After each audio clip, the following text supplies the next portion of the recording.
Welcome back. This is a new old podcast, if you want to say.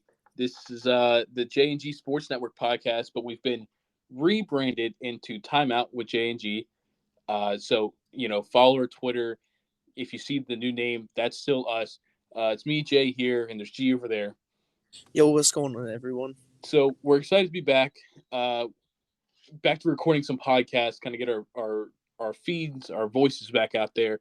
I figure now is a very good time with the NFL playoffs and it's getting to All-Star break and the NBA. Why not, get back in here and so hopefully you guys like the new name. Again, it's Timeout. It should be on the YouTube channel, all that kind of fun stuff. So follow the Twitter with that name too, because just post stuff on there and gives you updates about our podcasts. And the original plan that I have for right now is for Wednesdays and Saturdays. And maybe some other small videos outside of that. I'm not too sure yet, but Wednesdays and Saturdays. Is there anything you want to add about that? No, not really. I'm just excited to be back doing this again. Hell yeah! All right, so by the title, you can see we are doing our All-Star teams, East and West All-Star teams. The voting ends today, I believe. The fan vote ends today, I believe. So we're gonna give our ballots, and I'm not sure how you did it. I did it like it's predictions / who I want in, if that makes sense. Yeah, I got you. Because some people are going to get voted in. Like Austin Reeves has a lot of votes because he's a Laker. He shouldn't be in there. So yeah. I did who I think was the most deserving instead of like what I think is actually going to happen. So before we get into that, I want to bring up the trade that happened the other night, the Pascal Siakam trade. The Pacers received Pascal Siakam and a 2024 second-round pick from the Pelicans. The Raptors received Bruce Brown, Jordan Nwora, Kira Lewis Jr., 2024 first-round pick from the Pacers, a 2024 first-round pick, which is a lesser of the picks from the Jazz, Clippers, Rockets, Thunder. So I guess it's within them protections. And a 2026 first-round pick via the Pacers that's protected 1 through 4. And the Pelicans just got cast considerations. Basically, they just kind of dropped out a player for some cash. Not really much there. So what do you grade this trade on a scale of A to F? What do you grade this trade? Overall, I think it's a pretty good trade. The Raptors get Bruce Brown, I believe, and they get some good draft capital. That's good. And then the Pacers get something that they've been needing, another like a borderline all-star. Yes, yeah. In Spicy P to put alongside Tyrese Halliburton. The only thing that I'm concerned about is if Pascal Siakam is going to re-sign with the Pacers. Yeah, and that's been the biggest thing because apparently from reports I'm seeing, he told, or the reports were that he would not re-sign with the Warriors because the Warriors had interest in him, and he said he wouldn't re-sign there. And so I guess for some reason Indiana he would. I don't know if he. In my eyes, I think it's like the directions because I think Indiana's a young team on the up and up, and I think he sees that as potential growth versus the Warriors who are like trying to cling on to that dynasty they used to have. I think he just likes the potential of this Pacers teams more than he does the Warriors team. Oh, yeah, and if you look at the Warriors team right now, like you said, they're trying to cling on to the dynasty that they had in the late 2010s. Yeah. They're trying to cling on to that and keep that alive. But let's be real here. Curry's playing about like he usually does. Mm-hmm. He may have taken a tiny step back, but then when you look at his partners in Clay and Green, they're not like they used to be. Andrew Wiggins, very apparent. Andrew Wiggins has just not been good since that finals. I remember. Yeah. I don't know if you remember. He took that time off of basketball. Was that 2 years ago for personal reasons, and he was out for a while. And part of me wonders, like, I don't think anybody still knows what happened with that. It's his personal life, you know what I mean? But like, ever since he came back from that personal time off, he's not been good. So, whatever. I'm not trying to speculate on like his personal life, but obviously, whatever happened has seriously got him mentally screwed up. Yeah, it does. Like you said, I don't want to dwell on a man's personal life because that is his personal life, and he wants to deal with it however he wants to deal with. But it's just honestly, it's kind of sad for basketball that he's not playing like he was. Because he made an All-Star that year. He was an all-star Yeah. starter. And I mean, people were considering him a quote unquote bust because of where he was drafted and the potential he had. Yeah. And that finals run with the Warriors, that was his rejuvenate season. That was his, I'm still here. Don't forget about me. But he now, kind of was. Him and Andrew Wiggins and Aaron Gordon both have a very similar like arc in where they were like drafted high. Andrew Wiggins was 1, and I think Aaron Gordon was like 4. I think to the Magic. They were looked at to be like the savior of the franchise, and that's just not who they were. So then Aaron Gordon goes to the Nuggets and takes on a role of just like being an extremely good role player, and they win championships. And Andrew Wiggins was doing the same thing for the Warriors until this like kind of fall off. So it's like the recipe is like those two were showing that like we might not be able to be the number ones on our team, but we could still contribute to winning basketball. Oh yeah, and the other thing is, Aaron Gordon went to a team that had youth. Yeah, you know what I mean, like in Jamal Murray, Jokic, and Michael Porter Jr. So he quote unquote, you could say he was the fourth or fifth option. He didn't have to do much other than play sound defense. Good defense, just keep passing the rock around, hit some corner shots. He fits that role perfectly. But like, of course, you see a guy drafted top 5, and you're like, oh, he's only averaging blah blah blah. He's a bust. Where it's like Andrew Wiggins was averaging like 20 some points on the Timberwolves, but it wasn't impacting anything.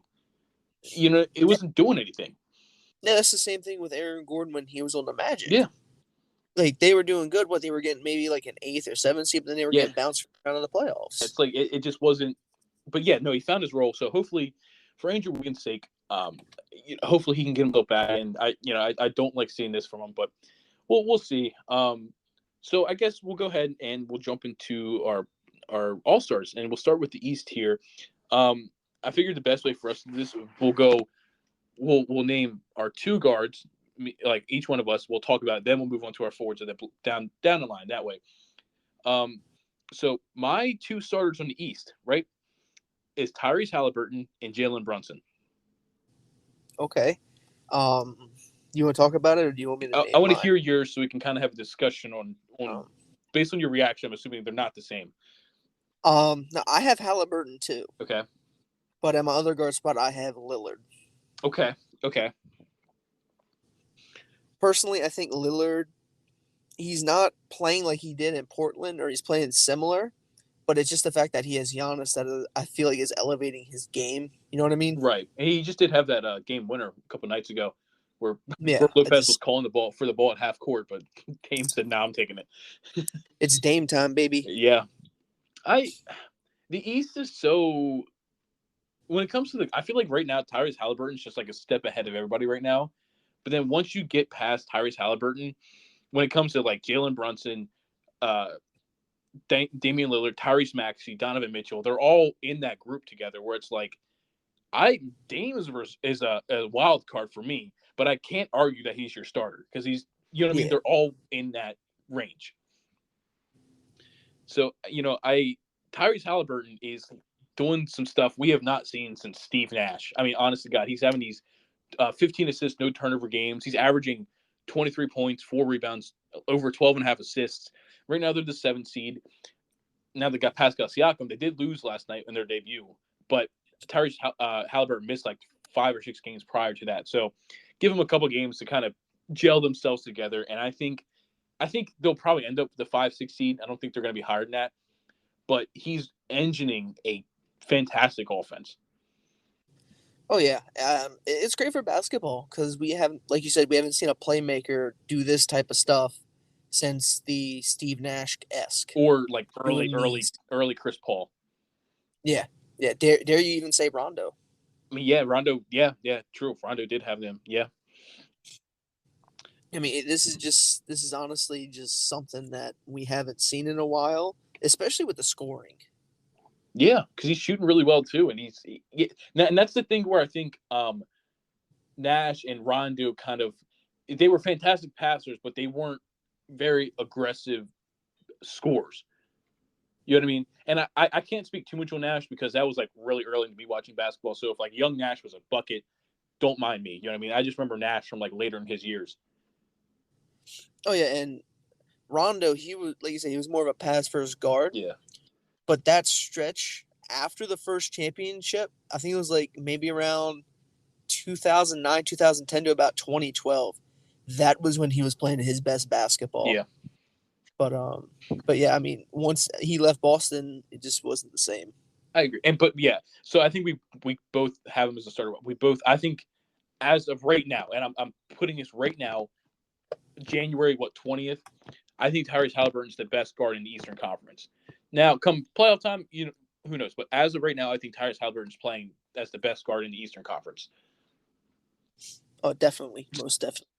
So I put Brunson as my 2, right?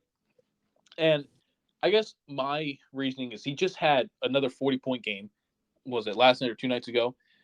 He's averaging 26 points, 4 rebounds, 6.5 assists, and the Knicks are the 5 seed right now. I feel like every time I turn around, dude's dropping 40 points. Dude had that 50-point game. I just think he's bringing so much electricity to a Knicks team that desperately needed it. That, like, honestly, this Jalen Brunson pick is more of a feel pick, if that makes sense. Where, like, when I watch Jalen Brunson, he just looks like the second best guard in the East. And maybe stats might say, maybe it should be Tyrese Maxey, maybe it should be Damian Lillard, maybe even Trae Young. I don't know. When I look at Jalen Brunson, I can't help but make him a starter, and that's kind of the reason behind it. Oh yeah, I mean, I can totally agree with that. He is playing some of the best basketball for in pretty much Knicks history in a while. For point guards, yeah, for the point Knicks haven't guards, had a point guard like this in decades. Yeah, so I mean, it's great for New York basketball to have this again. He's actually making it's surprising. Well, I don't want to say surprising. I don't want to disrespect him like that. But like outside of the first 5 to 10 games, Julius Randle was pretty bad. But I think having a guy like Brunson that takes pressure off, Julius Randle's been good this year. He did not make my All-Star ballot, but he was one of the guys I was debating putting in for a reserve spot. Because I mean, he's been good this year, and I think that's another part of Jalen Brunson is that he has so much gravity, and people need to pay attention to him that he makes his teammates better. Oh yeah. I just think Randle, the way he plays is just a little. Sometimes I feel like he gets a little timid. You know what I mean? Like he doesn't fully go after it. You know what I mean? That, or he'll just move without thinking first. I feel like sometimes he moves too fast and does some stupid stuff. Yeah. But why you got Dame as your second? I feel like he's bringing something to that Bucks team that hasn't been there in a while. Because before it was pretty much just give it to Giannis and let him go. And they did have a rocky start, I will say that. But I feel like as the season goes on and we start moving on a little bit, it's going to be a different monster for Lillard to be playing with Giannis. Because he never really had anybody like Giannis. Not at all, no. And once they get that chemistry down and everything starts going good, Lillard is going to be playing out of his mind this season. On a scale of 1 to 10, how worried are you? Or how should I word this? Do you think they're a contender or a pretender? I think they're a contender. Yeah. The only thing that I'm concerned about is the bench. Yeah, and the defense has been not very good either for a Bucks team. Yeah. That's my only concern is just that bench. But then once you come playoff time, you're maybe 1 to 2 guys off the bench, maybe 3, depending on what goes on. Because I think right now we can both agree, coming out of the East, the Celtics are the favorite right now. Yeah. On a scale of 1 to 10, 10 being 1 being not worried at all, and 10 being I think we're gonna lose some. How do you feel about the Bucks matching up against the Celtics? I think it's a 5. Okay. I'm not too worried that I'm not gonna be like, oh, we're gonna win, but I'm also just we're gonna lose. You know what I mean? It could go either way. It's just how the series goes, and injuries are gonna play a factor. Yeah, that's just how this sport is, as we've seen last year in the Eastern Conference Finals. Yeah, I mean, hell, the Miami Heat made that whole run last year without Tyler Hero. So I mean, Yeah. Yeah. but okay, yeah, again, I have Damian Lillard as a wild card for me, but I can't even argue. Like, yeah, I can't even argue that. So Yeah. I guess we'll move on to our 3 forward spots, and I'll let you start off here. All right. So I went Jason Tatum, Giannis Antetokounmpo, and Joel Embiid. I mean, that's pretty much. That's the lock. They're the 3 more Yeah. locks. You can't. Yeah. Yeah. I mean, I would like to sit here and talk about them, but I mean, there's not much we can really say because all three of them are still playing out of their mind. They're all 3. I'll see if I had this thing here. I'll see if I can pull it up. So I have the NBA.com's updated MVP ladder, and this is from yesterday morning. So I guess after last night, it could have changed a little bit, especially with the Celtics losing. But it has Embiid as 1, Giannis at 4, and Tatum at 6 in the MVP rankings.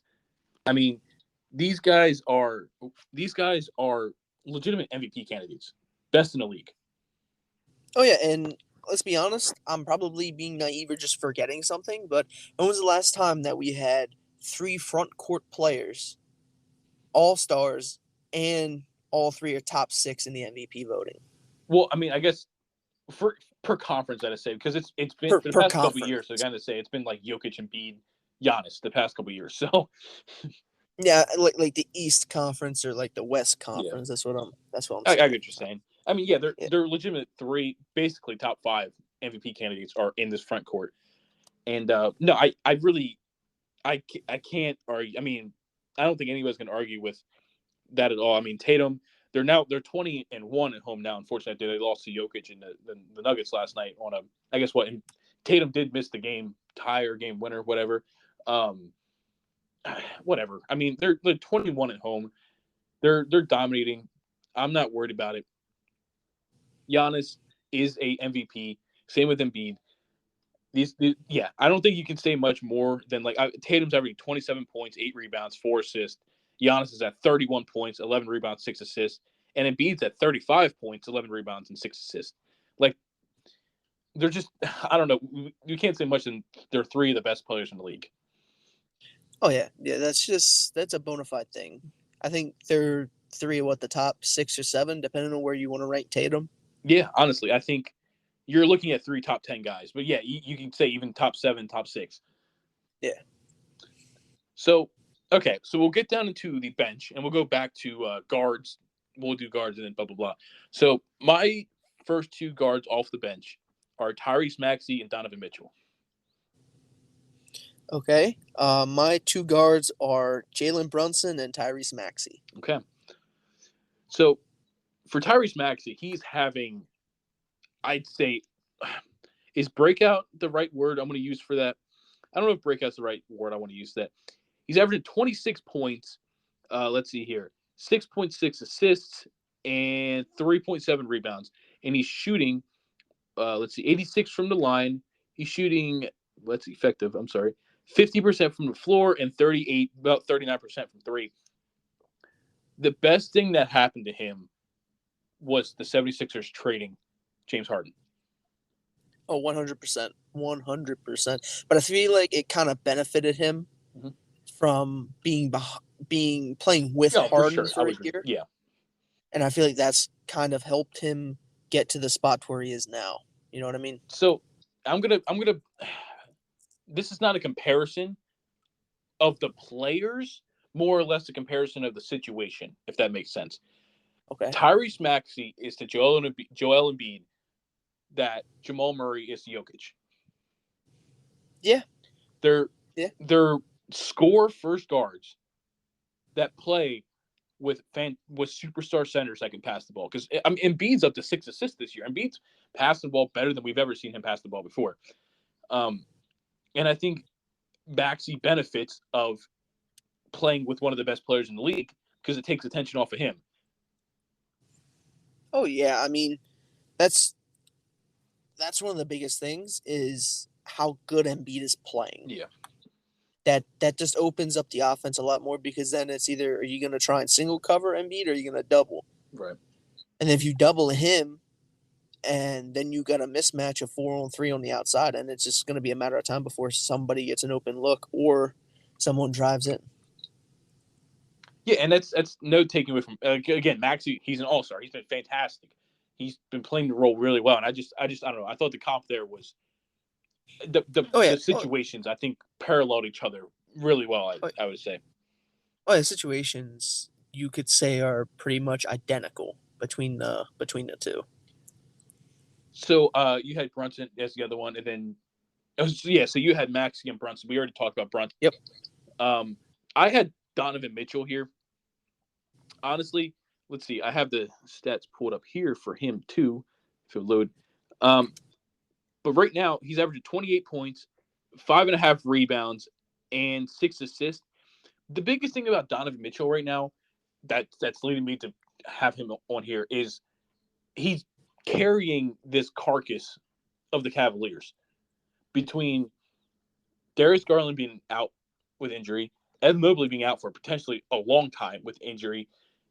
He's got this team on the back, and he's just carrying them, right? I think they're the 4-5 seed, something like that. But they're in the middle there. Honestly, I truly believe without Donovan Mitchell on that team, they're outside the play-in right now. Oh yeah, they're probably looking at a bottom seed. If we're being honest here, with the injuries, because of the injuries, yeah. Right? They're a good team, but with all the injuries, and Jared Allen's been playing really well too, in absence of Evan Mobley. But I just think he's unfortunately kind of doing the same thing he was in Utah, where he's just taking the offensive load, putting it on his back, and willing his team to victories. You don't want that. That's why you have Darius Garland, but he's doing it, and yeah, I think he should be an all-star. Yeah, I can very much understand and agree with what you're saying. Do you have him on your ballot at all? Yes, I have him as my first wild card bench spot. Okay, that's fair. I feel like we're gonna have pretty much the same guys, just maybe in some different spots. Oh yeah. So we'll move on to the forward spots, and I feel like maybe this forward spot is where we could have potentially off the bench could have switched some stuff up. I'll let you go ahead and name your 3 forwards. All right, so my 3 forwards are Jaylen Brown, Jimmy Butler, and Tingus Pingus. Okay, so you have the Celtics getting 3 All-Stars. Yes. I don't have Porzingis on mine at all. I don't have Jimmy Butler on mine at all. It's Jimmy Butler. What can I say? He's missed a lot of time this year. He's missed a lot of games. That's one of the biggest reasons I haven't put him on mine. But go ahead, explain. I do have Jaylen Brown as one of my reserve forwards. So give me your reasoning for Jimmy and Kristaps. So Kristaps, he, in my opinion, has been playing some of the best basketball he's played in a while. Mm-hmm. Given he is playing with Tatum and Brown, but he has taken the role that he has and he has ran with it, and he has been playing very, very well. There are some games where he's not scoring or doing that much, but then there's other games to where he's pretty much the offensive load. Yeah. And I feel like this has benefited him a lot, and his numbers might not be the most jumping outstanding, but I feel like him overall playing right now, I feel like he is one of the better forwards in the league on the Eastern Conference side. Okay. I can't argue with that. So my 3 are Jaylen Brown, Bam Adebayo, and Scotty Barnes. So I went with Scotty. I feel like is a wild. There's some people that don't think Scotty should be on there at all. That's fine. He's averaging 20 points, 8.5 rebounds, 5.5 assists. But the biggest thing is that right now he is shooting 37% from 3, and that's his rookie year was 30%, and last year was 28%. So he's jumped almost 10 percentage points on his 3-point shooting. That's very impressive. And we had this quote came out from Bruce Brown that thinks Scotty Barnes is one of the best superstars in the league. Now, I think that's Bruce Brown just saying that because that's his new teammate, and he's just kind of trying to, suck up to his new teammate a little bit. Kind of like the Pascal Siakam thing, where Pascal Siakam said Miles Turner was number 2 on his list of players he went to play with outside of KD. So going from KD to Miles Turner is kind of I don't know. But that's just something you say to your new teammates to kind of make yourself look good. Yeah, that is still a wild KD to Turner. I'm not trying to knock Turner because he's one of the he's a good center for the Pacers, but KD to Turner. Yeah, it's kind of. But But anyway, going back to Scotty Barnes, he's been playing. He's he's the only bright spot on this Raptors team right now. They haven't been looking too bad since they made the trade with OG Anunoby for RJ Barrett and Emmanuel Quickly, and those two have been playing pretty well. But I don't know. It's kind of the same thing I was saying with Jalen Brunson. It's more watching. It's more watching Scotty Barnes and being like, you know what? I can see this guy being a perennial all-star. He looks good when he plays. Like, he looks fluid. And yeah, I don't know. I just, maybe I'm wrong on that one. Maybe that's kind of a wild take. But that's who I have. Yeah, I mean, I can understand that. Scotty Barnes has been playing some good basketball, and who knows, maybe in the next 3 years we could be considering him MVP. You never know, I guess. But then my other one never know how these things can go. Oh, yeah, was Bam Adebayo, who's averaging 21 points, 10 rebounds, and 4 assists. And it's Bam Adebayo, man. He's playing great defense, locking up. He's going to be an all defensive player this year again. And I think the biggest thing for Bam is because of how well he's holding down this Heat team with Tyler Hero and Jimmy Butler missing a lot of time. Bam's missed a few games, but with your top two offensive players and best players missing all that time, and Bam's able to go in there, steady the ship, even put up 21 points a game, which I'm going to double check here, but I'm pretty sure that's a career high for him. So, like, he's doing exactly what they needed from him. They needed Bam to step up and be the best player while the other two are hurt, and that's exactly what he's doing. And I think he should be given an All-Star nod because of it. You know what? Can I actually make a switch on my list from Jimmy Butler to Bam? That's it. Yeah, it's fine if you want to. Yeah, I'm gonna do that because I follow the NBA, but I don't really watch a lot of Heat games or follow the Heat that much. I got you. And it was kind of just like Jimmy Butler, you know what I mean? Yeah. You expect him to be doing some stuff, and I didn't realize that he was as injured as you're saying he was. Yeah. But then we talk about Jaylen Brown. I think Jaylen Brown is the second best player on the Celtics. Yeah, I don't know. I don't think they're going to have 3 All-Stars because I think there's some other deserving people. But I can definitely see him getting 2, and I think the 2 will be Jaylen Brown. I mean, he's down to 23 points, but he's from what I'm looking at here, he's shooting well from the floor. He's shooting, 49%, about 50% from the floor, and about, where's the 3-point percentage here? 36% from 3, which is about average for him. He's just having another good year, another good Jaylen Brown year, and a normal Jaylen Brown year is a borderline All-Star. So it kind of just worked out that way, where I think he is the All-Star. Well, the one crazy thing is if you look at the All-Star voting for the votes right now, all 5 of the Celtics starters are top, 10 in voting? Mm-hmm. Well, that's from the fan vote, isn't it? It's 50% fans, 25% players, and 25%. Is it 50% fans? Is it that much? I believe so. Yes. I thought it was 25, but it could. I don't know. Fan voting is kind of weird. Yeah. Because, like, again, you get people like Austin Reeves in the fucking voting, and it's like, okay.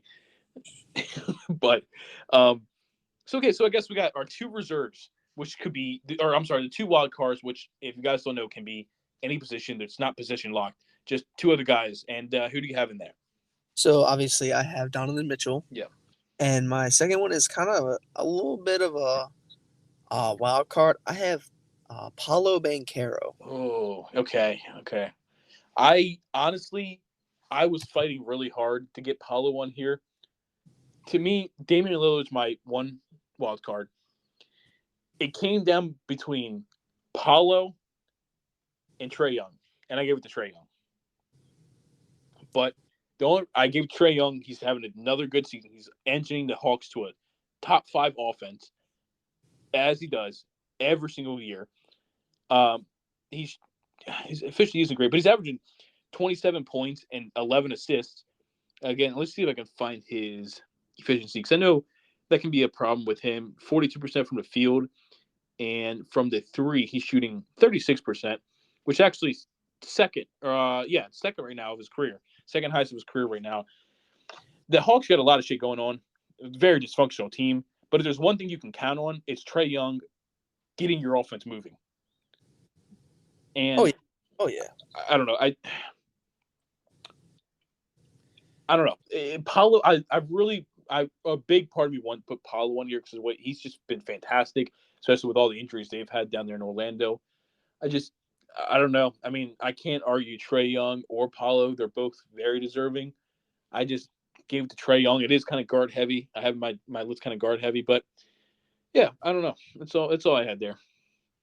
Yeah, I mean, it was kind of a coin flip towards the end, but I did have Young on my wild card, Mhm. and then I totally missed Mitchell.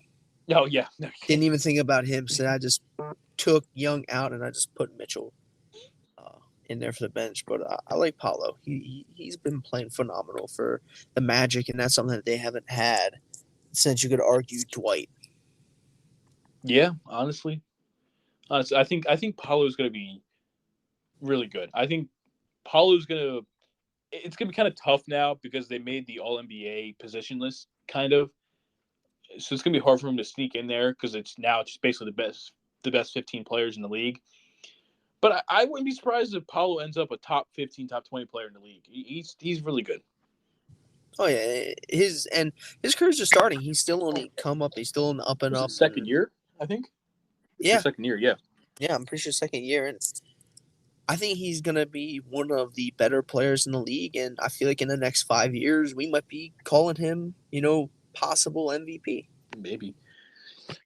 All right, so that's our list. I'm going to go through and just read mine out, all 12 players, and you want to do the same. So starting, I got Tyrese Halliburton, Jalen Brunson, Jason Tatum, Giannis Antetokounmpo, and Joel Embiid.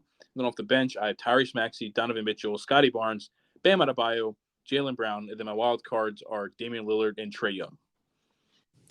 All right, and my all-stars are Tyrese Halliburton, Damian Lillard, Jason Tatum, Giannis Antetokounmpo, Joel Embiid, Jalen Brunson, Tyrese Maxey, Jaylen Brown, not Jimmy Butler, Bam Adebayo, Kristaps Porzingis, and then Paolo Banchero and Donovan Mitchell. Okay. So we're going to take a bit of a break there from the All-Stars before we get to the West. And I got a few different stories and tidbits I've been seeing I want to just kind of talk about. The first one's kind of a small one, but apparently the Nets GM came out and said that they're in buying mode. They're not selling. They're going to be buying assets and try to get better, which I don't fully agree in, but whatever. But I guess they're selling some players because the Nets are reportedly asking for 2 first-round picks in exchange for Dorian Finney-Smith. I'm sorry, you're not getting 2 first-round picks for not Dorian unless he's involved in a trade with Mikal Bridges.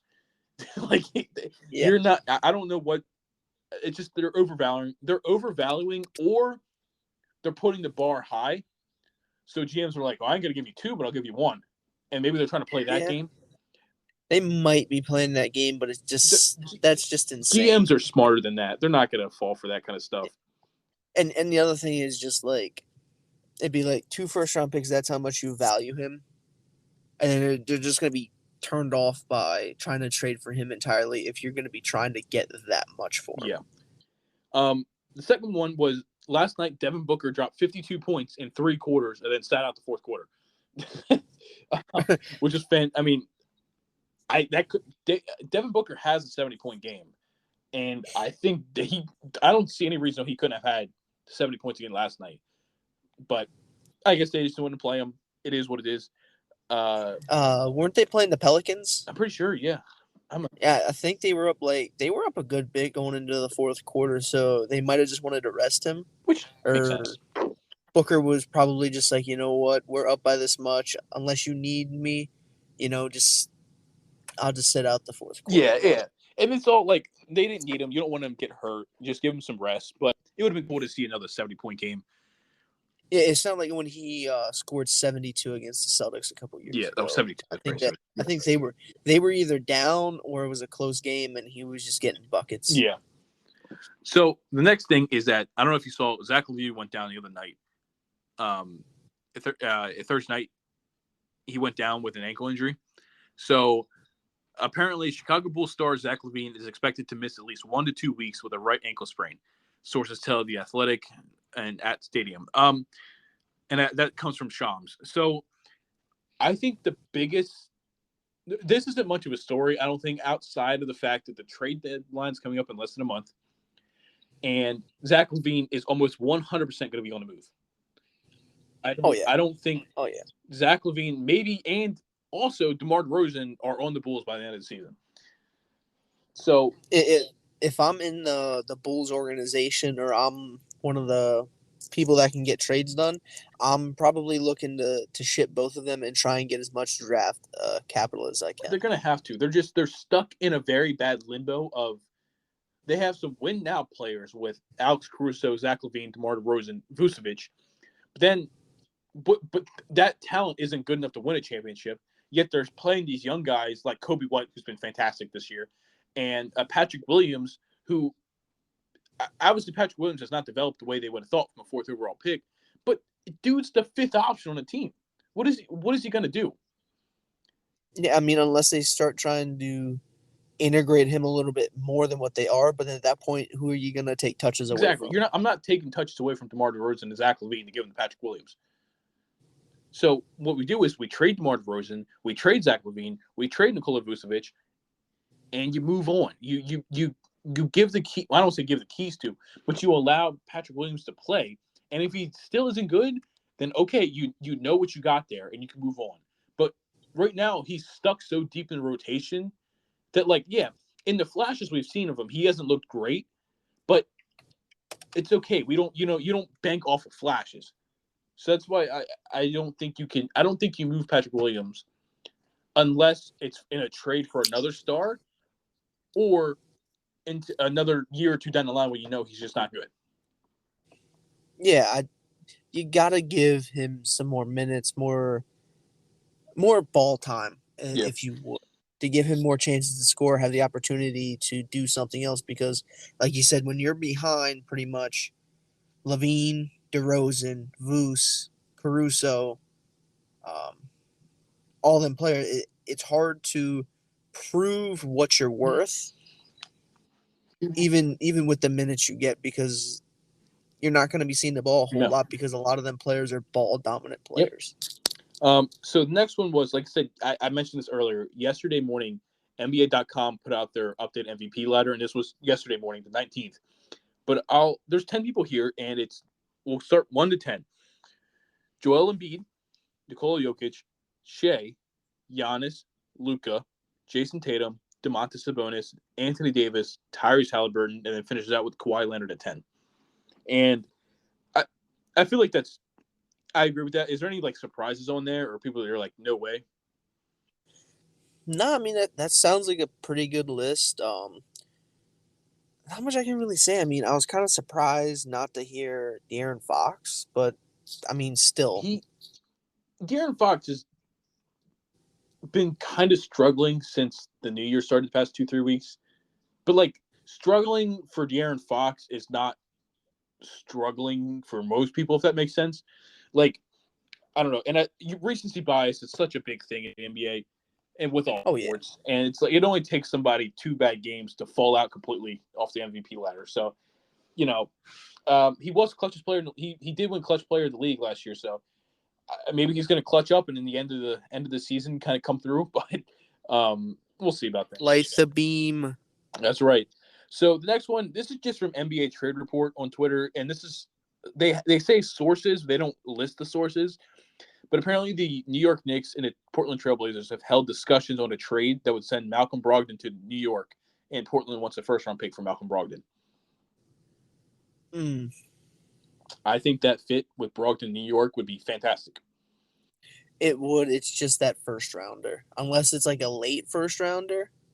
Well, it would you know what I mean? But it would be because the Knicks are a playoff team, so it'd be probably early 20s.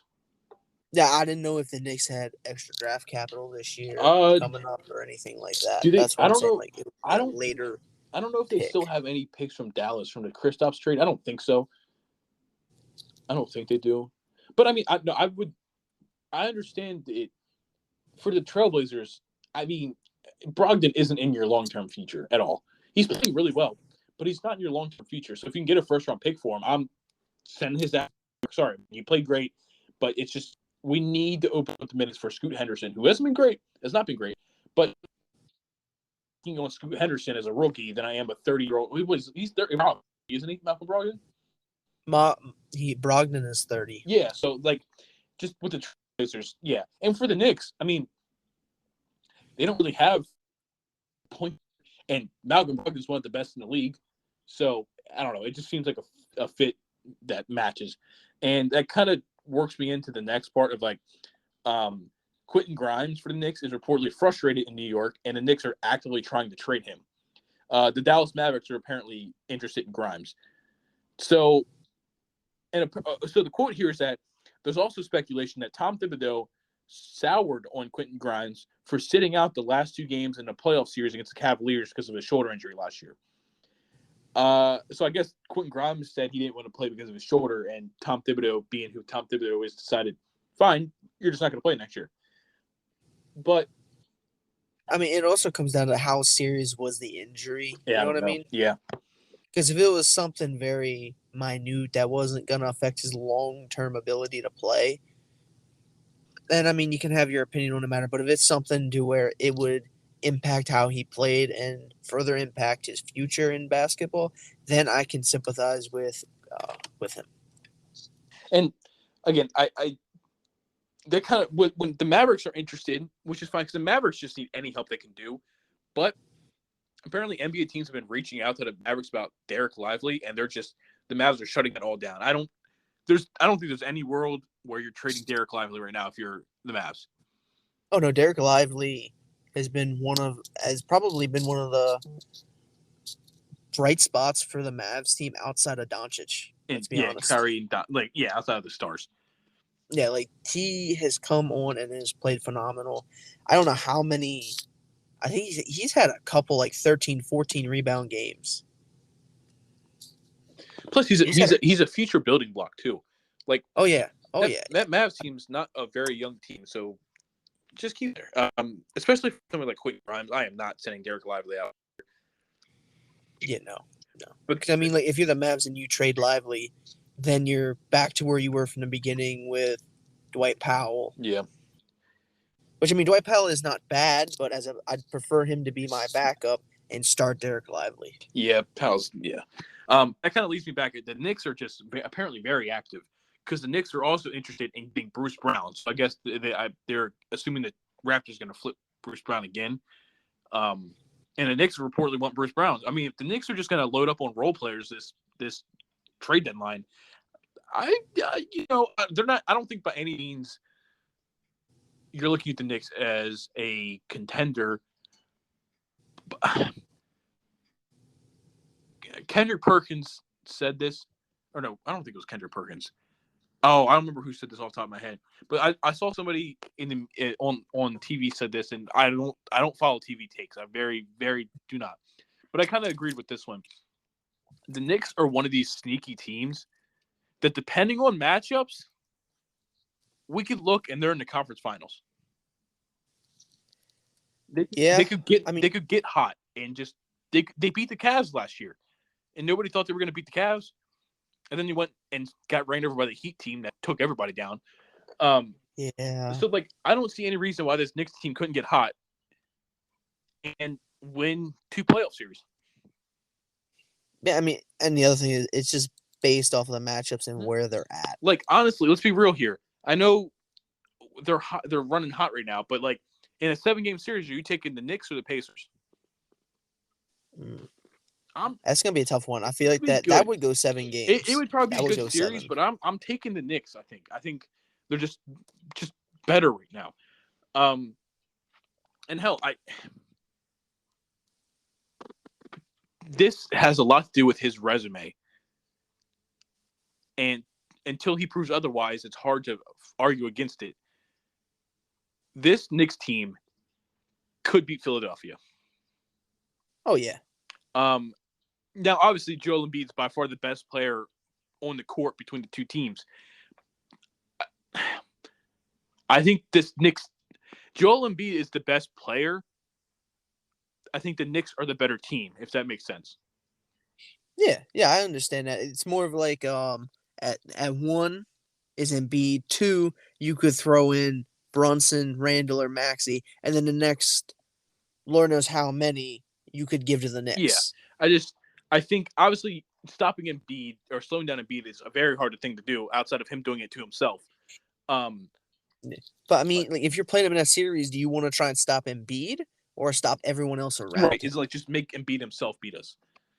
Yeah, make Embiid score 50 points and beat us. Yeah, but I mean, he could do. It's kind of hard to bank on that. I mean, but we all know Embiid's track record in Game 7s. Yeah, that's the other part of it is that, like, until he shows me otherwise, that's all I have to go off of.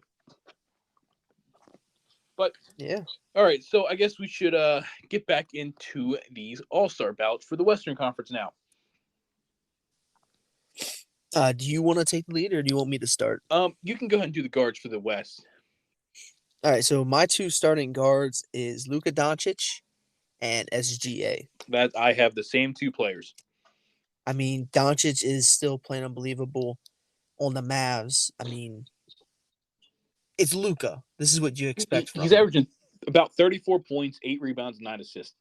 He's just putting that map. Kyrie's been pretty good this year, and I won't take that away from Kyrie. But Luka is just, he's a different monster. He's one of the best in the league. There's not much you can say there. And Shea has he's just dominated. What is he averaging 31 this year? Yeah, Shea is a legitimate MVP candidate. So I mean, so is Luka. Oh yeah, but like, yeah, Shea is legitimate MVP talks. That OKC team is the 2 seed. The 2 seed. They took the league by storm this year, and I mean, how do you not give the best player on the 2 seed an All-Star? You know what I mean? I don't know. He's definitely my starter too. Both of them have just been playing unbelievable. Yeah, I feel like when it comes to when it comes to the 5 starters on the West, I had 3 people that I knew were locks. Like, these 3 people are starters. It's the 2 others I was and that's Luka, Shea, and Jokic. Those 3, I'm like, those 3 are locks. They're definitely our starters. Oh yeah. So I guess that'll lead me into my forwards. I have Jokic, I have LeBron, and I have Kevin Durant. So the LeBron and Kevin Durant, I mean, let's be real. They're both still playing out of their minds. But this is like, there's 0% chance the fans are going to let these 2 not be starters. Yeah, they're such big names. It's hard not to. But again, I can't really argue against it because they're still playing. Now, the only argument you can have against Kevin Durant and LeBron James is, and I'll get to this later with a couple other players, they're not winning games. Yeah. Neither one of these teams are very good, and it's hard because I'm going to spoil you a little bit. KD is not the only Sun I have on my ballot, and LeBron is not the only Laker I have on my ballot. And same over here. I feel weird giving teams below 500 2 All-Stars, but it's hard not to when your teammates are Anthony Davis and Devin Booker. Yeah, I mean, let's be honest. Those 4 were going to make it on the list somewhere. Exactly. Yeah, they're too good of players. They're too high-profile names, too good of players to not make it. And again, I do feel bad because I'm pretty sure I have a player from each playoff team in East and West except for the Pelicans. I was debating between Devin Booker. I'll get to that later. Okay, I'll get to that later. I don't want to move on too fast. So I have Jokic, LeBron, and KD as my forwards. Who do you have? I'm going to be honest. I have the exact same 3. Yeah, I mean, so we have the same starting 5, which it makes sense. I mean, I feel like the West is a lot more kind of clear cut esque of who's going to be the starters compared to the East outside of Tatum, Embiid, and Giannis. The guards in the East, you could argue for this. Yeah, you could argue for any of them for sure. But this West All-Stars starters, you can maybe throw in a name or 2. I can't really come off of anything on top of my head who's more deserving out of them 5, but it's kind of clear cut that those 5 are probably going to be the starters. So, now, if they play or not, that's a different story. They probably won't. So the only person that I was trying to figure out if I can make him an All-Star starter was Kawhi Leonard. They are not losing when Kawhi plays, the Clippers. They're just phenomenal. And it makes it hard to put a guy like Kawhi on the bench with LeBron and KD starting. But again, it is what it is. But he's on my bench anyway. So I'll do my go ahead and do your bench guards. My bench guards, I have Anthony Edwards and Devin Booker. Okay. I have Anthony Edwards and Steph Curry. I don't know. I just don't think Steph Curry has the spunk in him like he did 2-3 years ago. Now, granted, he's still playing good. He's still playing really good. But it's just, I don't know. I see Anthony Edwards on more of a bigger come up than him. You know what I mean? Well, I have them both starting anyway. Like, I think our biggest difference right now is you have Devin Booker there, and I don't. I have Devin Booker as a wild card. Wait, no. Did you say Devin Booker is your second one? I said Anthony Edwards and Devin Booker. Yeah, I have Devin Booker as a reserve, as a wild card over a. Do you have Curry on your ballot at all? Yeah, he's a wild card. Okay. So, I think the biggest reason why, like, Steph Curry, I think he's playing just as good now as he ever has. He's not averaging 30 by any means, but like I feel like a lot of it is just he doesn't have a good team, and I really think that's like you say he doesn't have that spunk, and I think it's just because they suck. Yeah, and I think, and which is fine. Like by all means, it's fine. It's your ballot.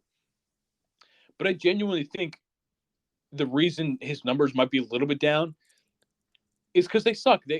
Who is he passing the ball to? Who is taking any pressure off of Steph Curry right now? Nobody. It's like if we can send 5 bodies at Steph Curry, who's it going to pass to? You know what I mean? It's a little disrespectful, I know, but it's like, and I think that's just part of the reason. And I try to take that into account of like this guy's still playing really, really well for the circumstances. Well, I mean, he won't be throwing it to Draymond because Draymond will be fighting the other team. Yeah, right. He just came back on Monday. We got to talk about that. They lost to the Memphis Grizzlies that had no Ja Morant, no Desmond Bane, no Brandon Clark. I don't think Jaren Jackson Jr. played. G.G. Jackson took their ass down. Youngest player in the league. This Wizards, it's not Wizards. This Warriors team is god awful. I was listening. Oh, go ahead. And another thing that I want to say is I don't know if the reports are true or not. I think they are. One of the reasons why Draymond was reinstated, as I say as soon, because he literally just punched someone in the face. You could consider that assault, but what was it? 12 games? I don't know. He was out for quite a bit. But like, one of the reasons I read that he came back was because he was considering retirement. I did to just retire altogether. Yeah, didn't he say like Adam Silver talked him out of retirement or something? Like somebody like that. It was weird. I'm trying to see. He has 16 games played, but he also got suspended for 5 games earlier in the season when he choked out Rudy Gobert. How many games? Yes. Hold on, let me see. So he's played 16 games, and the Warriors have played 40.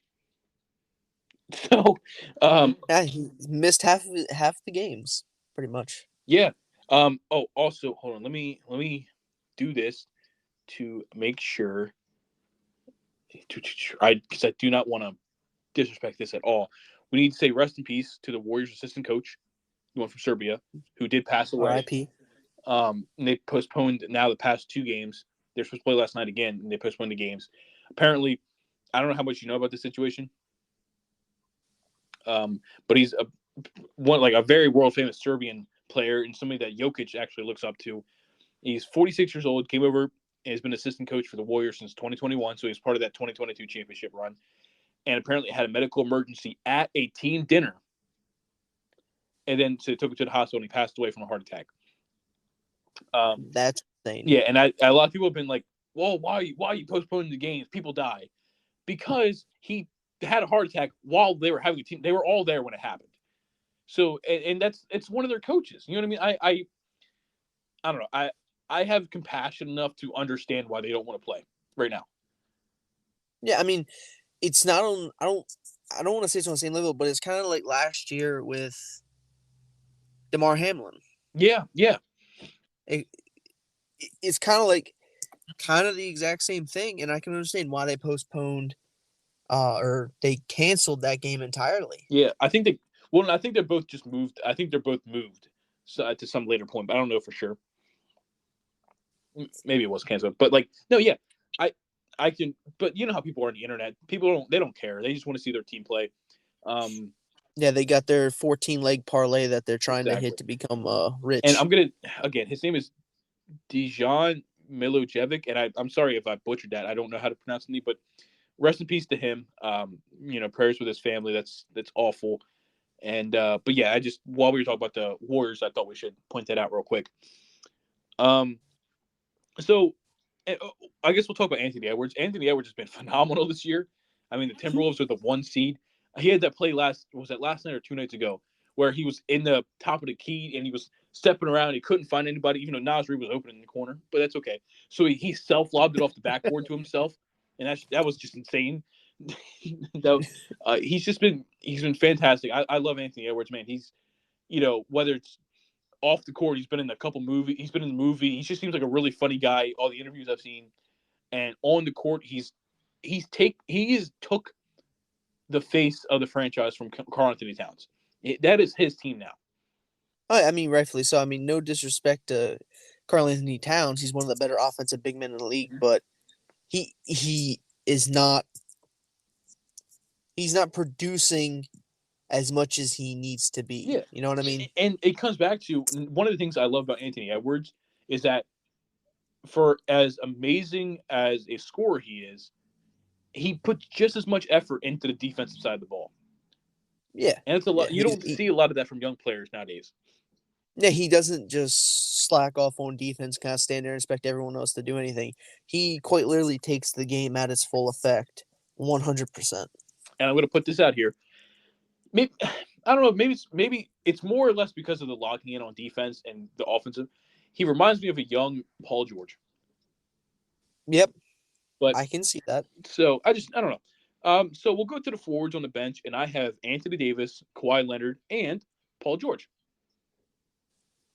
Okay. I have Anthony Davis, Kawhi Leonard, and Domantas Sabonis. Yeah, I can. Yeah, I think for me, I was debating. I think the Kings only have one All-Star this year, and I was debating, and I ended up putting De'Aaron Fox on there instead of Domantas Sabonis. But yeah, no, I mean, again, Anthony Davis is playing fantastic. I think he has now taken the reins as the best player on the Lakers, and he's only missed a couple games this year, so he's healthy. Knock on wood here, but I think he's taking over the role as the best player on the Lakers. And I mean, the best Anthony Davis is one that isn't injured. Let's be honest here. Yeah, he's a fantastic player. It's just about keeping him on the court. Yeah, I mean, and especially if he can tap into his defensive side when he was in New Orleans, that perennial defensive player of the year type player on the defensive side, and then keep just absolutely increasing his numbers and playing even better on the offensive side. I mean, this is what we've been waiting for someone to do for LeBron. Yeah, because LeBron is he's getting to that point where we don't know how many years he's going to play, and this is pretty much maybe the first year where somebody has arguably been playing to that level or even better than him in his career. Maybe you could argue Curry or Wade, but even then you could still say LeBron was above both Kyrie, of them. not Curry. That's right, Kyrie. Do you see? I've been seeing stupid reports that they want to team up. I think it's just fake Twitter nonsense. But I think seeing Curry and LeBron team up would be hilarious after all their final battles in the 2010s. But yeah, no, and again, like I said earlier, Kawhi, the Clippers, they went like 0-6 after the James Harden trade, but then since then have been probably outside. I don't know. There's been some good, but like they've been one of the hottest teams in the league since that losing streak. And I think I saw a stat where when Kawhi is playing in the past month and a half, they've lost 2 games. I mean, come on. It's totally insane, and everyone was clowning the Clippers for that Harden trade. I And was too. let's be honest, I was not one of the ones that was a fan of it. I thought that it would be brought down, but they have just proven most of the doubters wrong Yeah. up until this point, Yeah. after them 6 games. Yeah, and PG, I don't know. PG, I don't really know. PG is just one of those players where he's one of the best catch and shoot players in the league right now. He's playing phenomenal. Let me see. Let me pull up here because I don't want to disrespect his statistics here. If it lets me pull it up right here. So right now, he's averaging 24 points, 5 rebounds, and 4 assists. He's the bona fide number 2 on the team, obviously, but he locks in offensively and defensively.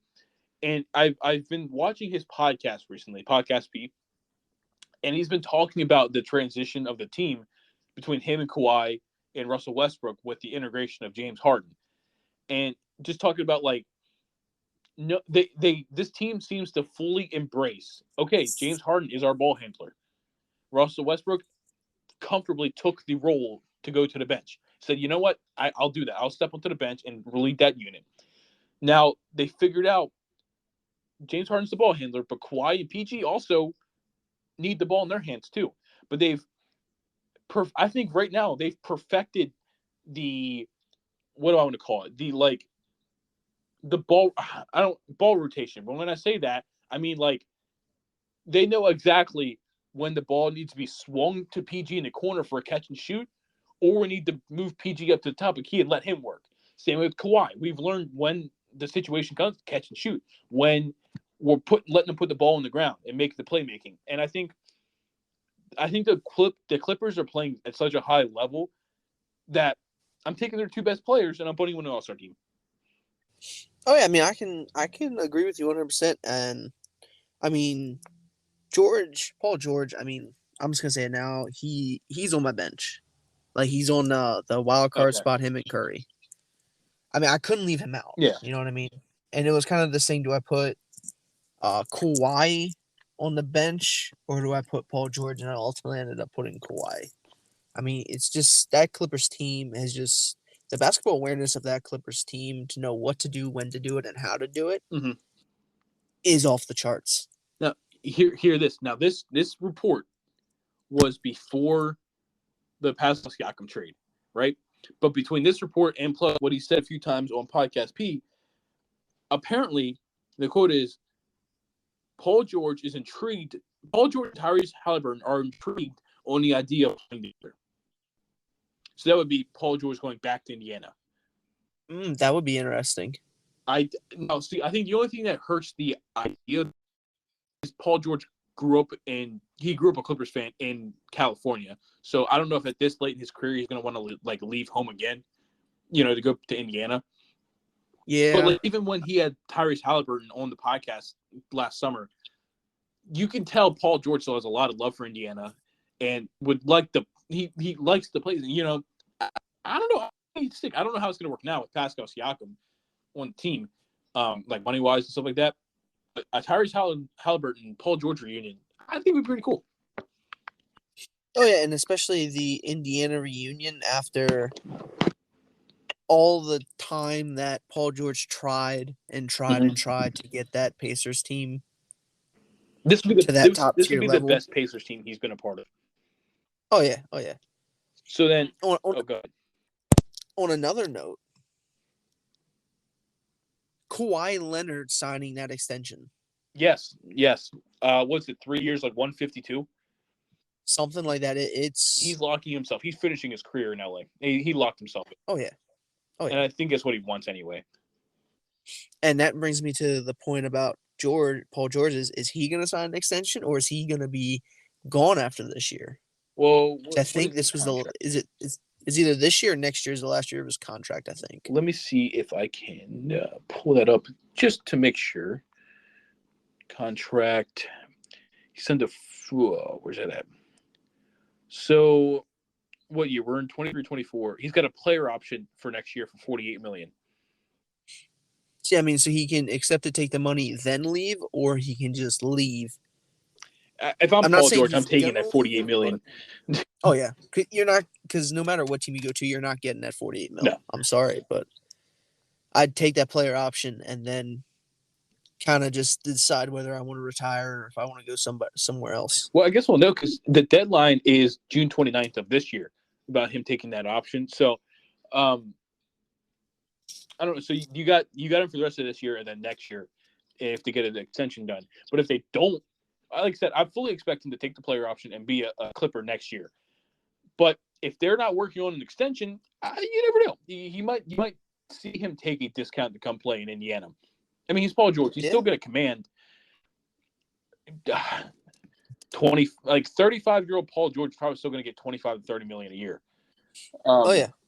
But yeah, I don't think he's going to get close to 50 like he is now. But maybe he will. I don't know.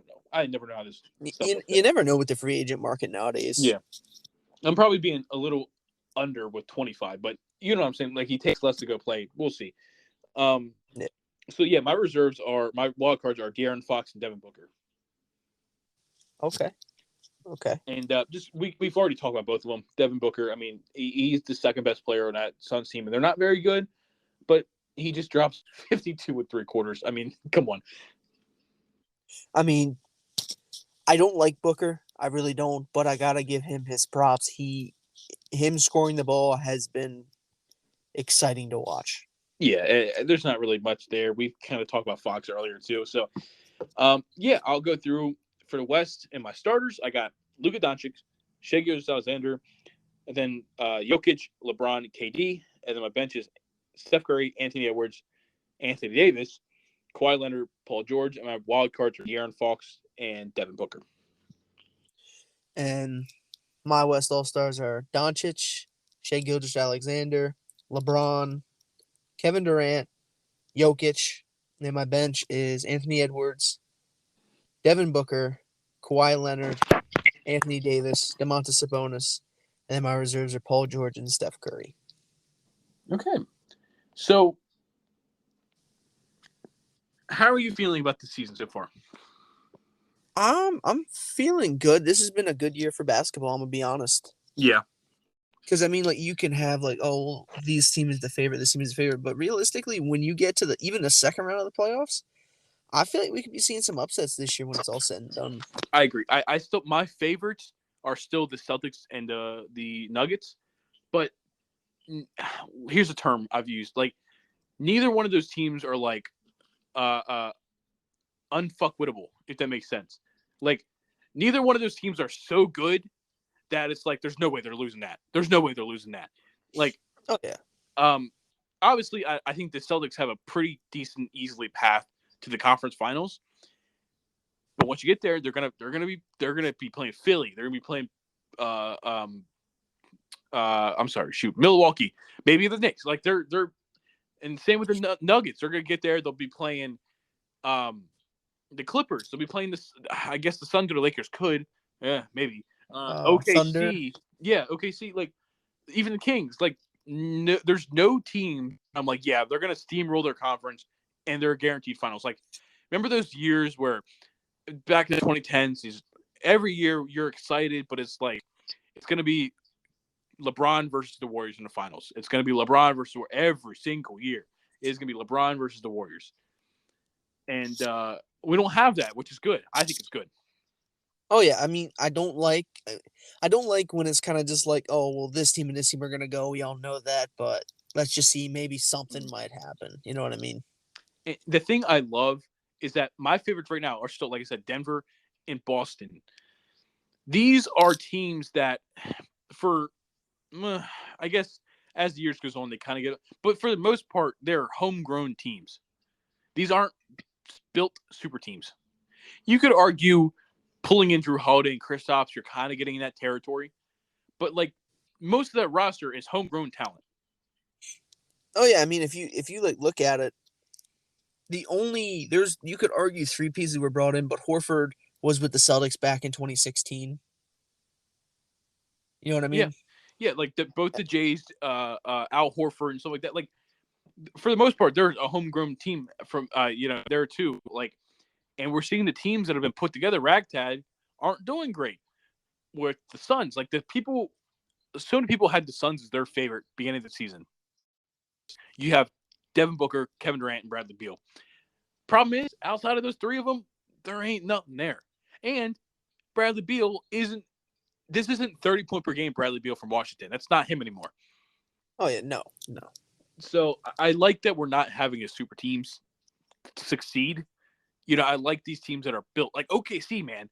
OKC has $1.5 million draft picks where they're just drafting and progressing, drafting and developing. And I don't know. I just really enjoy seeing that over teams that are bought. The one thing about that Suns team is when I seen that all the trades happen and everyone come through like it was, I'm just like, that team is not going to be good. You can even attest to that. I've told you that team is not going to be as good as people think. Because one, you have three quote unquote ball dominant players that want the ball, right? In Beal, Durant, and Booker. And let's be honest, none of them really have high assist numbers to where they're passing the ball looking for people open. They're more or less going for their shot.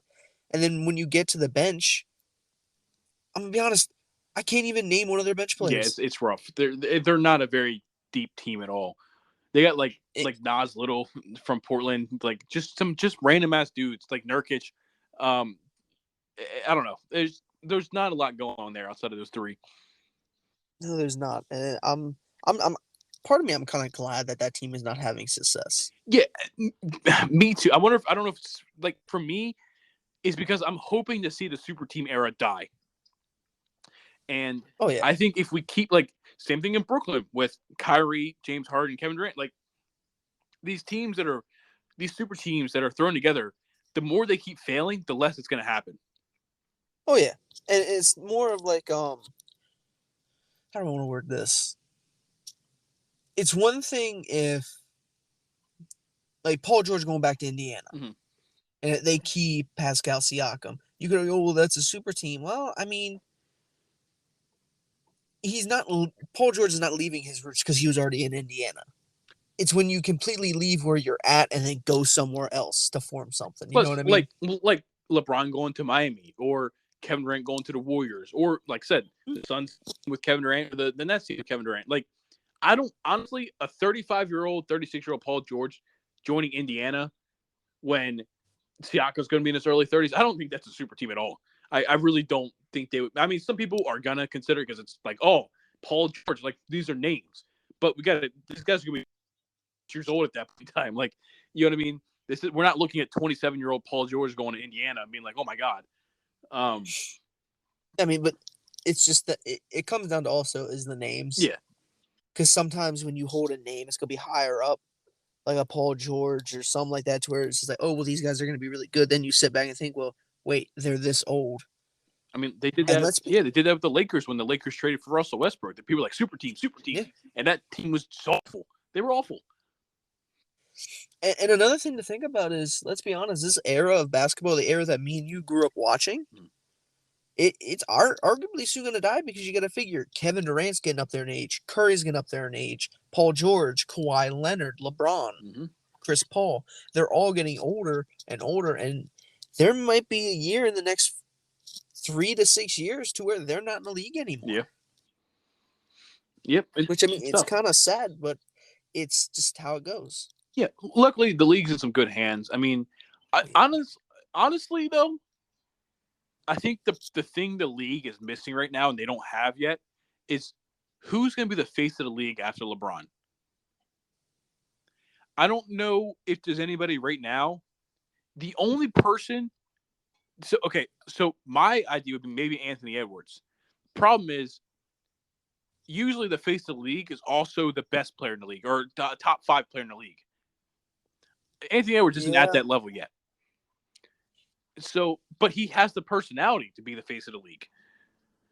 He does. So, he really because Luka is arguably one of the best players in the league, but doesn't really have the personality to be like, the face of the league. Everyone acts up when they up. Yeah, I mean Shea maybe, but Shea doesn't seem like he'd even want to be that. He doesn't seem very like he cares that much about that kind of stuff. Jokic obviously does not. And the NBA is Jokic's 9 to 5. He just wants to go back to his horses. Yeah.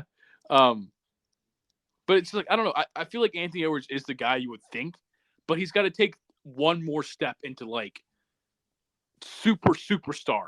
Like, and I mean that could be this year with the playoffs if he leads them Timberwolves to it very much could be. Western Conference Finals appearance. It or very maybe much even could an be. NBA Finals appearance because you never know. I guess the only thing I'm worried about is the Timberwolves and the OKC having Atlanta Hawks type of run. Yeah. Where they just everything's going right for them this year, and then next year it's like, we're back down to kind of being okay. I think these teams are both better than those Atlanta Hawks team were, but I don't know. I also think that they have more youth and more young talent to develop. Yeah. Than the Hawks did. Yeah, I'd say the Hawks did not do a very good job of developing their young talent at all. No. They've been talking about Onyeka Okongwu taking over the starting center spot from Clint Capella for the past 3 years, and it's just not happening. I don't know. And everyone and people are saying Trae Young's got to get back to where he was during that run, but let's be honest here. Trae Young that year was probably the best year we've had of Trae Young, and it's probably an outlier. Yeah. And let's be honest. This year is probably his second best year since that. Like, this is his best year since that. And they're not good. Like, they're I don't know. And I also think for the other thing is DeJounte Murray. Yeah. I don't like the pairing of DeJounte Murray and Trae Young in that backcourt. There's been some, I think, the Bucks, Lakers, and there's one or two other teams that were interested in DeJounte Murray. And the Lakers are probably going to end up getting him because the Lakers love going for the big names instead of what they want. But the Lakers also told the Hawks that they would not package Austin Reeves in a DeJounte Murray trade. So then I'm looking like, what the hell else are you going to trade for him? D'Lo. Why would Atlanta want D'Lo? I'm just throwing out names. I think the only thing the Lakers have that even want is Austin Reeves. I think personally, he's going to go back to the Spurs, they're going to. I think that would benefit Wembanyama a hell of a lot. Yeah, especially if the Spurs can flip maybe 1 or 2 first-round picks just back for him. You know what I mean? Right. Because that was one of the steal of the league that we were talking about is if the Spurs can trade a first-round pick for Murray, then they pretty much just swindled the Hawks out of a first-round pick in Murray. Yeah, basically. I mean, only time will tell on these things. So, and I don't know why. What is Milwaukee going to trade? Pat Connaughton and like Bobby Port. I don't know what Milwaukee thinks they're doing in that trade talk because I don't know. Thanasis' dance moves. I don't know. Right. But yeah, so that's our all-star ballot. Is there anything else you want to touch on that we have not talked about today? Not really. We covered about everything. There was talks about the Celtics trying to trade for another piece. But me personally, I'm just like, you have nothing to trade. Let's be honest here. Okay, yeah. Unless you're trading picks, there's no one on the bench that really anyone's going to want. They're good in the Celtics offense and everything, but who's going to want to trade something valuable for like Peyton Pritchard, right. Sam Hauser? I got you there. And you don't trade the top 6. Mm-hmm. Let's be honest, they're working very well together. You don't bust that up. Mm-hmm. Well, okay, so I have one segment, and I know I did not inform you this ahead of time, so if you don't have an answer, that's totally fine. But I'm going to add a segment to our show. It's going to be timeouts, moment of the week. Basically, each one of us is going to choose our favorite moment or just like something that happened during the week in sports that was our favorite. It's pretty self-explanatory. And like I said, I'm planning on doing the shows every Wednesday and Saturday, so this will probably be a Saturday only thing, just because 2 in a week. So my moment of the week is Devin Booker dropping 52 points in 3 quarters. That's pretty insane. I I don't really have one Yeah, off I the didn't top of my inform head. you ahead of time. That's my bad. I thought about it and I forgot to say something to you. But now you know. Every Saturday, just think of your favorite moment from the week and bring it. Well, I'm gonna put if you're okay with it, I'm gonna put a little twist on it. Okay. This is not my favorite moment of the week, but this is my worst moment of the week. Okay. Celtics Knicks. Tatum and Brown go a combined 2 for 17 from the three, Heck yeah. and they still only lose by 2. Yep. That's just insane. That's 2 for 17. Yeah, the Celtics. They live and die by that 3 ball. They really, really do. They do, and sometimes it works, but other times I just sit there dying inside slowly. That's one of the things about the Celtics that would worry me as a fan is sometimes that offense comes down to Jason Tatum isoing and taking a side step three. It can sometimes. I feel like I completely understand, and I feel the exact same way. But I feel like there's no reason or excuse for it now because of getting Porzingis, Yeah, or a Holiday, to where now you actually have. No, I'm not to shit on Marcus Smart, but now you have a true point guard that can facilitate. You know what I mean? yeah, no, I'd agree. And yeah, I just Like I said, sometimes I watch the Celtics, and it's like it turns into a Jason Tatum win us the game, please. Just take the ball and do something. And it's like that's when, like I said, as a Celtics fan, I would be upset, or not upset, but like nervous, and be like, okay, he can. No shade on Jason Tatum, he can win you a game like that. There ain't no doubt about it. But in a playoff series, if you're looking at Jason Tatum, all right, man, we're playing 7 games. You've got to go. You got to win us these games. It's not going to happen. that's another thing that I love about getting Porzingis is he takes that offensive burden off of Tatum and Brown. Yeah. You know what I mean? Because there are multiple times this season so far, I've seen it to where they've drawn a play for Porzingis. He'll catch in the post, turn around, and because just of how lengthy and tall he is, he'll just shoot a mid-range right over the guy that's literally in his chest. Yeah. Yeah. It's just you have so many weapons now, or I shouldn't say so many weapons, but you have more of a open offense to where it shouldn't be just give the ball to Tatum with, you know what I mean? Yeah. Just let him do it, step 3 or something. And I was disappointed at the end of the game when out of all the plays we could run or everything we could do, Tatum takes a fadeaway mid-range to try and tie the game, and I believe he airballed it. Yeah, it was rough. That was not one of the things I wanted to see. Yeah, but like I said, so now, for next Saturday, just, have a moment and just, I feel like it'd be really great for us to start having segments, like instead of just straight up only talking, we'll talk and then we'll have different, like I was thinking one of like maybe doing quotes the week too, like our favorite quote from the week, just like different things like that we can talk about. Yeah. But yeah, so anything else you have for us? No, that's everything. Well, that's about everything. Welcome to the new and improved podcast, Timeout, with me, Jay, and him, G. And so yeah, try to expect us on Wednesdays and Saturdays. Again, follow the Twitter under the same name, because if for any reason we both are not available, because I'm sure we both, like, if one of us isn't available, we can probably solo weave it for an episode 2. But if like we're both not available, I'll put it out there. We're not gonna have a podcast, blah blah blah.